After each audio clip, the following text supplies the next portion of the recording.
今天要講的是約書亞記17章1到13節，一段跟你想象的完全不同的聖經內容。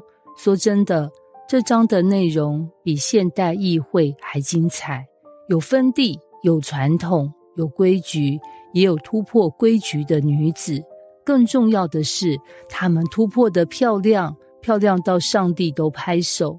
請想象一下這個畫面，以色列領袖們正舉辦土地分配說明會，台上是約書亞、祭司以利亞撒，支派領袖們一個比一個嚴肅。結果門被推開，5個女生大搖大擺走進來，全場表情大概像今天教會主日牧師講到一半，後排突然走進5隻企鵝。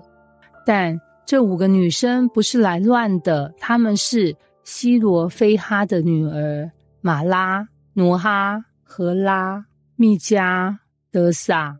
她們站在領袖面前，直接說：“我們父親死了，他沒有兒子，你要把地分給我們。”這句話在古代有多震撼？大概像你今天走進銀行說：“我沒有存款，但你還是要讓我領錢。”所有人都會愣住，但這5位女子講得超級有道理。她們不是在闖關求情，她們是在拿上帝早就許可的應許。因為摩西時代，上帝已經特別裁定，沒有兒子的家庭，女兒可以繼承土地。民數記27章，所以這次他們來是依法申請，照應許領取。不是撒嬌，不是吵鬧，更不是越權，反而是那些坐在台上的人，大概一時想不起法規章節，只能互相對看。於是全場最穩定的那個人，約書亞出來講話了，沒有驚慌，沒有推諉，沒有說你們回去吧，我們長老討論一下。他說要照耶和華的吩咐給他們產業，然後真的給了。哇，各位，這是古代社會極為罕見的場景，女子的權益被公開、迅速、完全的尊重與執行，不是因為她們可憐，不是因為她們吵，而是因為她們抓住了上帝應許她們得到的份。這裡的亮點不是女生也可以，而是上帝的應許不會因性別、文化、傳統而受限制，任何願意站出來的人都能得着他給的產業。在5姐妹的勇敢告一段落後，經文開始說瑪拿西支派也得了地。簡單講，雅各的孫子約瑟的兒子瑪拿西繼續領到自己的領地，而且分法很特別，瑪拿西的一半住東邊，另一半住西邊。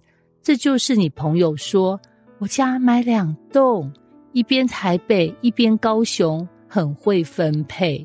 但接着突然傳來一個轉折，以色列人不能趕出這地的迦南人，所以迦南人仍住在那地。等等等等，5個女生勇敢發聲就得到地，但整個支派領到地卻打不下來，這叫什麼？這叫聖經的反差美學。你會發現弱勢者5姐妹站出來得着，強勢者整個支派軟弱拖延，得不到完全。上帝不是偏心，是他在提醒我們，不是領到什麼地決定你的人生，而是你怎麼面對你要承受的地。5個女孩站出來，因為她們說上帝說我能得，我就敢要。整個支派卻打不出敵人，因為他們心裡好像說上帝說我能得，但我先不要。這是不是很像我們？上帝給你才能，但你不敢用；上帝給你機會，但你不敢跨出去；上帝給你呼召，但你覺得太難、太大、太麻煩；上帝給你承諾，但你不去領、不去行、不去信。